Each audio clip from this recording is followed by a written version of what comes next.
हम cloning vectors for higher plants को detail में डिस्कस करेंगे। हायर प्लांट के क्लोनिंग वेक्टर्स मेनली 3 प्रकार के 3 टाइप्स के होते हैं। पहला है एग्रोबैक्टीरियम के नेचुरल प्लाज्मिड्स पे बेस्ड वेक्टर्स।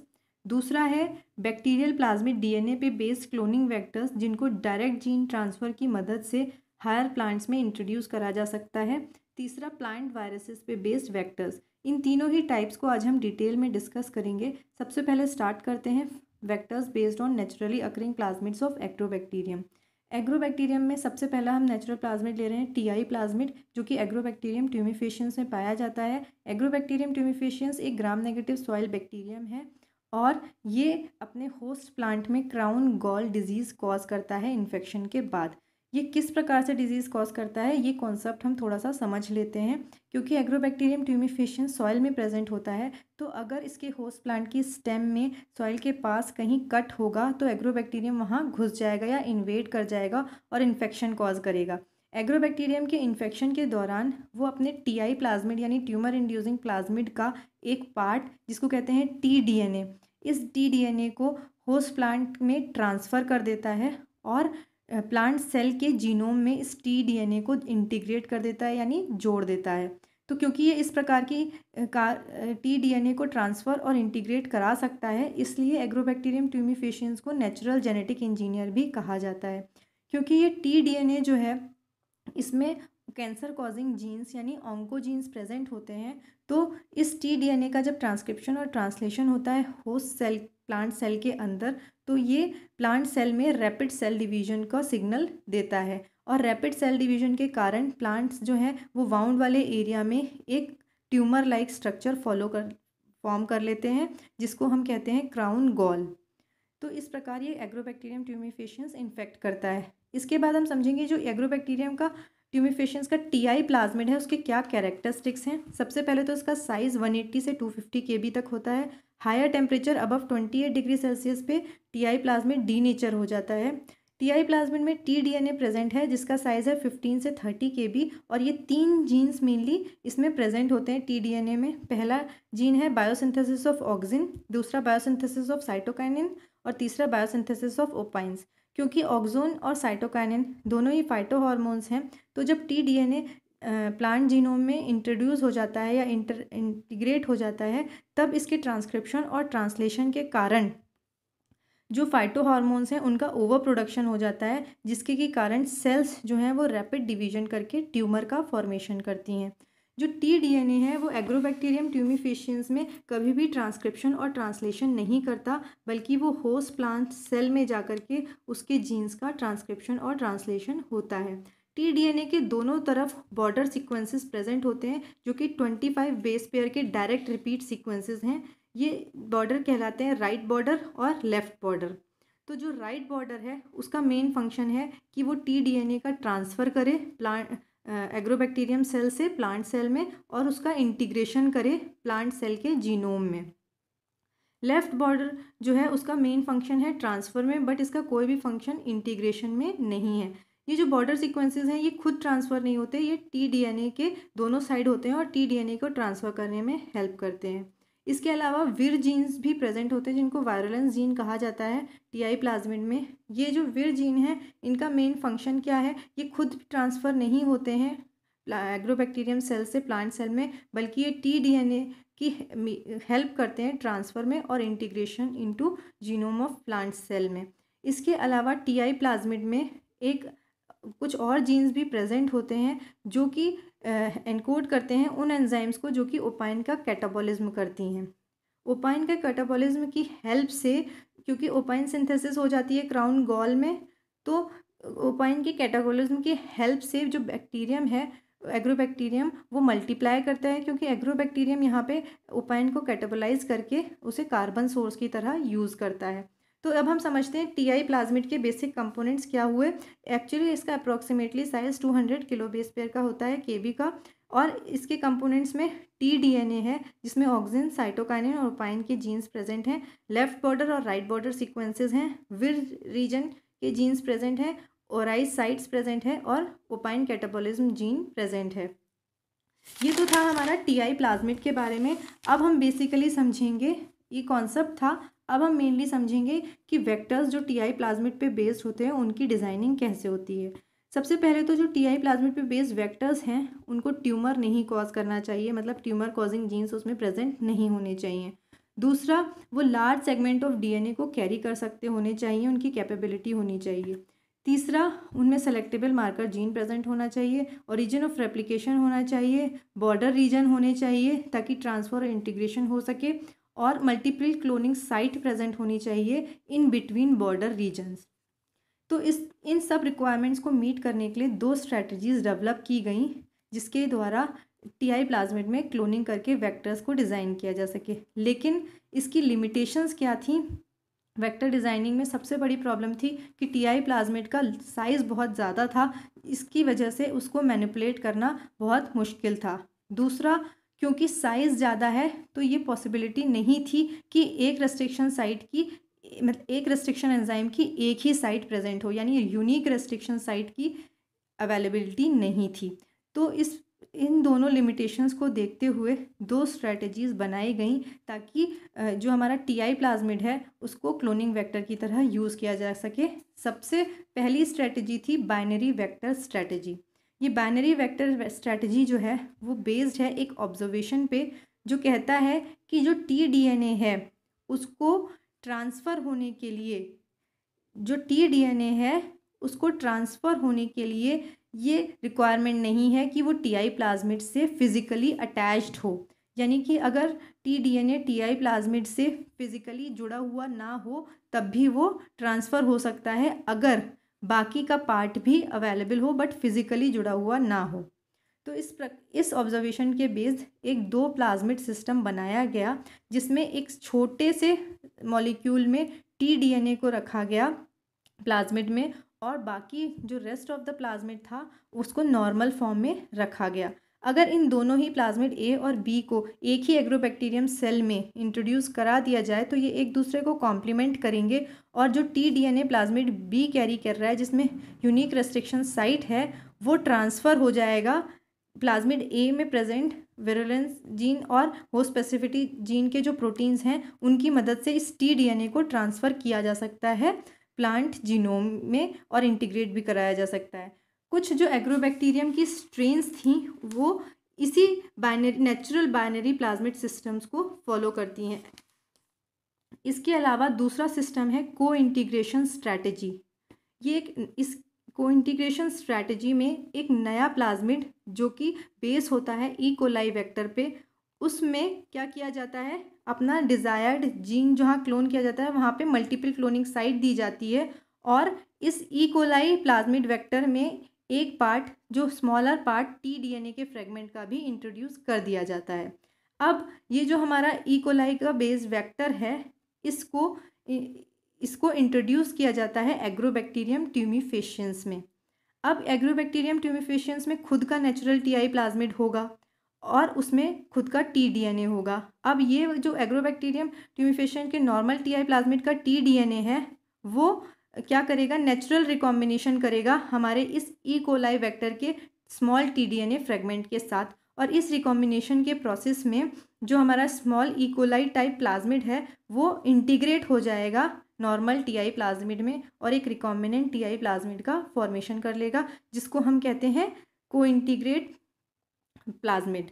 तो अब ये हमारा को इंटीग्रेट टीआई प्लाज्मिड का एक एग्जाम्पल है PGV2260 जो कि हम को इंटीग्रेट वेक्टर की तरह यूज़ करते हैं। अब इसके बाद एक टर्म आता है डिसआर्मिंग या डिसआर्म टीआई प्लाज्मिड। जैसा कि हमने बताया कि टीआई प्लाज्मिड को एज अ वेक्टर यूज़ करने के लिए सबसे पहले उसमें ट्यूमर कॉजिंग जीन्स को रिमूव करना होगा।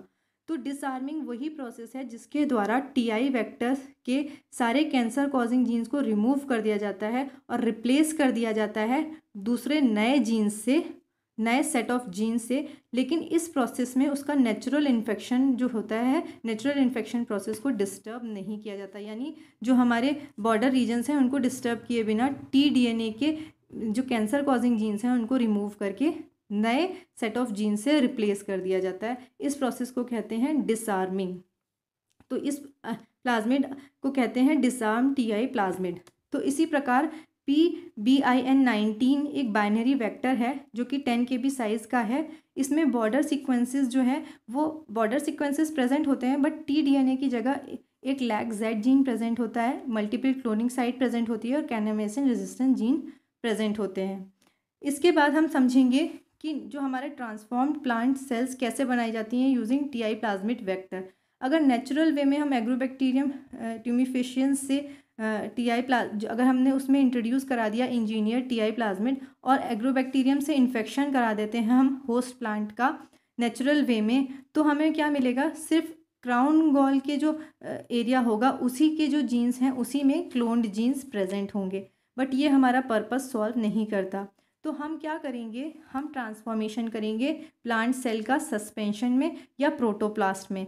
वहाँ पे कैसे ट्रांसफॉर्मेशन होगा, हम क्या करेंगे, जो हमारा रिकॉम्बिनेंट एग्रोबैक्टीरियम ट्यूमिफिशियंस है जिसमें हमारा TI प्लाज्मिड वेक्टर प्रेजेंट है, उसको हम इनोकुलेट करेंगे प्लांट सेल्स के साथ, जहाँ पे ये एग्रोबैक्टीरियम ट्यूमिफिशियंस प्लांट सेल में इन्फेक्ट करेगा और अपने tDNA को उसमें उसके जो जीनोम है उसमें इंट्रोड्यूस कर देगा। इसके बाद हम प्लांट सेल को जो सॉलिड मीडियम पे ग्रो कराएंगे जहाँ पे हमें कैलस मिल जाएगा जो कि ट्रांसफॉर्म्ड कैलस होगा। फिर हम इसको ट्रांसफ़र करेंगे नए मीडिया पे जहाँ पे शूट्स का फॉर्मेशन होगा, फिर नए मीडिया पे ट्रांसफ़र करने के बाद रूट का, फिर हार्डनिंग प्रोसेस और फिर हम इसको सॉइल में ट्रांसफ़र कर देंगे। यहाँ पे हम सेलेक्टेबल मार्कर्स की हेल्प से उन कैलस को और उन प्लांट में उन कैलस को सेलेक्ट कर सकते हैं सिलेक्शन स्ट्रेटजीज़ के द्वारा, जो कि ट्रांसफॉर्म्ड है और जिसमें कि हमारा क्लोन जीन प्रेजेंट है। तो इस स्ट्रेटजी के द्वारा जो भी हमारा प्लांट जनरेट होगा, रीजनरेट होगा, उसमें हर सेल में हमारा क्लोन्ड जीन प्रेजेंट होगा और वो अपनी ऑफस्प्रिंग को भी वो क्लोन जीन ट्रांसफ़र करेगा। तो ये था हमारा cloning using TI plasmid vector.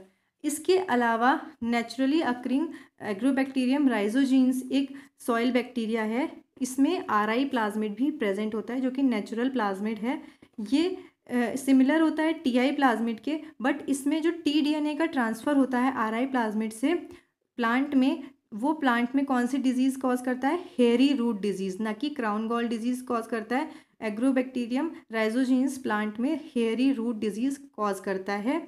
तो क्योंकि ये हेयरी रूट डिजीज़ कॉज करता है, तो अगर हम क्लोन इसके TI प्लाज्मिड में RI प्लाज्मिड में क्लोन जीन को इंट्रोड्यूस करेंगे, तो हम क्या, जो हमारी ट्रांसफॉर्म्ड रूट्स होंगी उनको हमें हाई डेंसिटी पे ग्रो कराना होगा, क्योंकि ये हेयरी रूट डिजीज़ कॉज करेगा। तो जब हम काफ़ी सारी मात्रा में रूट्स को ग्रो कराएंगे और हेयर्स के फॉर्म में रूट्स जनरेट होंगी हाई डेंसिटी पे, तो इस प्रोसेस के द्वारा हम रूट्स से अपने जो हमारा डिज़ायर्ड प्रोडक्ट है उसको एक्सट्रैक्ट कर सकते हैं। तो ये जो RI प्लाज्मिड है इसका मोस्टली यूज़ होता है production of large amount of recombinant proteins में।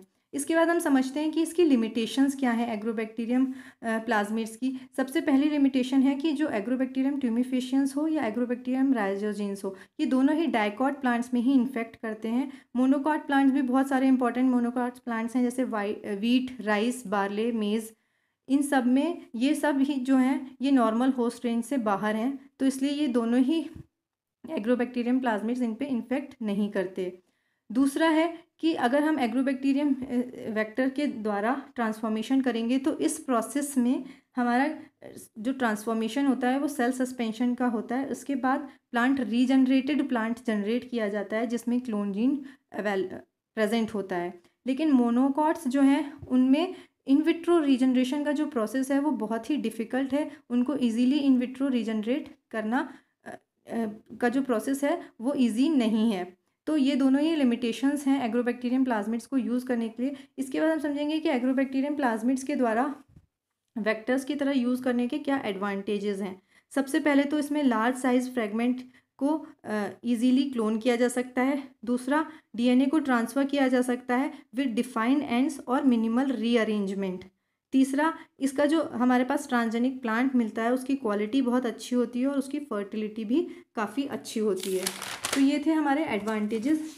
इसके बाद नेक्स्ट आता है हमारा नेक्स्ट टाइप ऑफ वेक्टर्स, जिसमें कि है cloning genes in plants by direct gene transfer.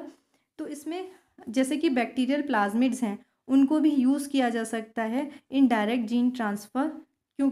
वैसे तो जो बैक्टीरियल प्लाज्मिड्स हैं वो प्लांट सेल में ऑटोनॉमस रेप्लिकेशन शो नहीं करते हैं, बट वो प्लांट क्रोमोसोम के साथ इंटीग्रेट कर सकते हैं, यानी जुड़ सकते हैं बाय नॉन होमोलोगस रिकॉम्बिनेशन। जैसे कि हम यहाँ देख सकते हैं प्लाज्मिड में न्यू जीन है और वो हमने डायरेक्ट जीन ट्रांसफ़र के द्वारा प्लांट सेल में प्रोटोप्लाज्म में इस प्लाज्मिड को इंट्रोड्यूस करा दिया। तो ये जो हमारा सुपर कॉइल प्लाज्मिड है ये नॉन होमोलोगस रिकॉम्बिनेशन के द्वारा जो हमारा प्लांट जीनोम है उसमें इंसर्ट हो जाएगा। अब ये जो प्रोसेस है डायरेक्ट जीन ट्रांसफ़र, इसमें जो super coiled plasmid DNA vector है, क्लोनिंग वेक्टर, उसको इंट्रोड्यूस किया जाता है सबसे पहले किसमें? प्लांट एम्ब्रियोज में। और इन एम्ब्रियोज में इसको इंट्रोड्यूस करा जाता है बायोलिस्टिक मेथड्स के द्वारा, जो कि पेग मीडिएटेड यानी पॉलीइथाइलिन ग्लाइकॉल मीडिएटेड प्रोसेस हो सकता है या इलेक्ट्रोपोरेशन हो सकता है।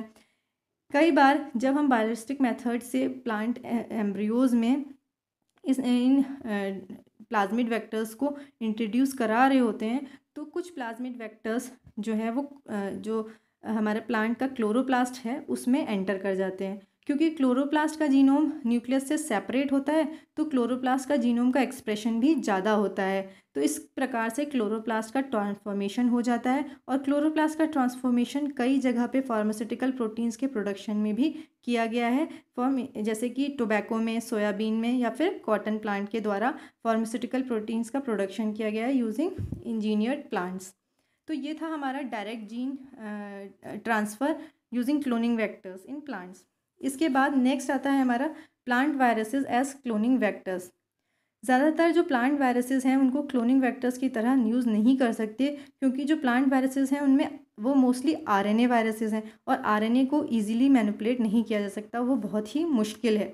मेनली दो क्लासेस हैं प्लांट के डीएनए वायरसेस की, जिनको कि वेक्टर की तरह यूज़ करना स्टार्ट किया गया है to introduce foreign DNA into plants. वो दो कौन कौन से वायरसेस हैं?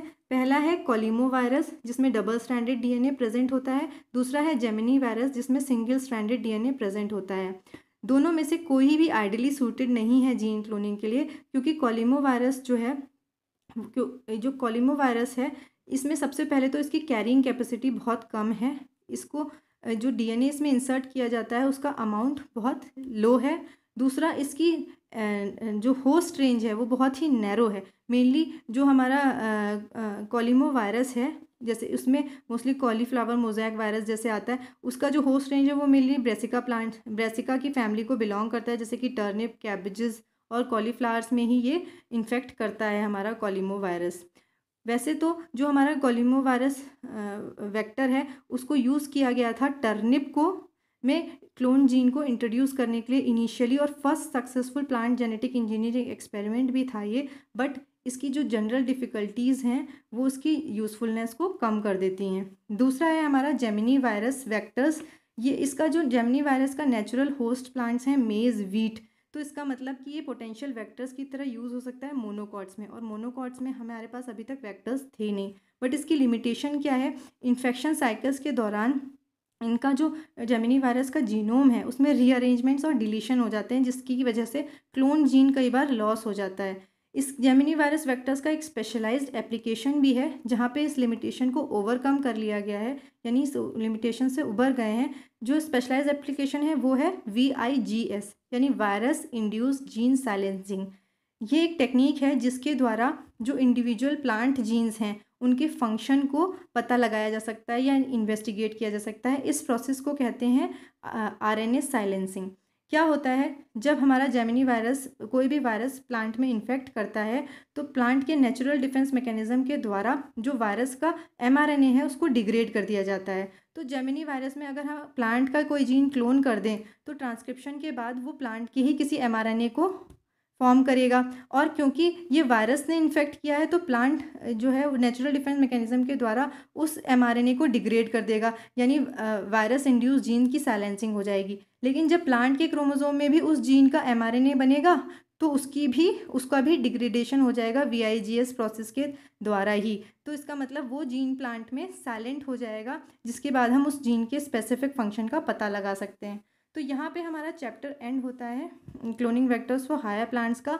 अब नेक्स्ट वीडियो में हम ट्रांसलेशन का चैप्टर स्टार्ट करेंगे। आज की वीडियो में अगर कोई क्वेश्चंस या क्वेरीज हैं तो आप मुझे कमेंट सेक्शन में मेंशन कर सकते हैं। और जैसा कि मैं हमेशा कहती हूँ कि आपको मेरे वीडियोस पसंद आ रहे हैं तो प्लीज़ उनको लाइक करें, शेयर करें और सब्सक्राइब करें मेरे चैनल को, जिसका नाम है biotechnology lessons by doctor Shifali Mathur.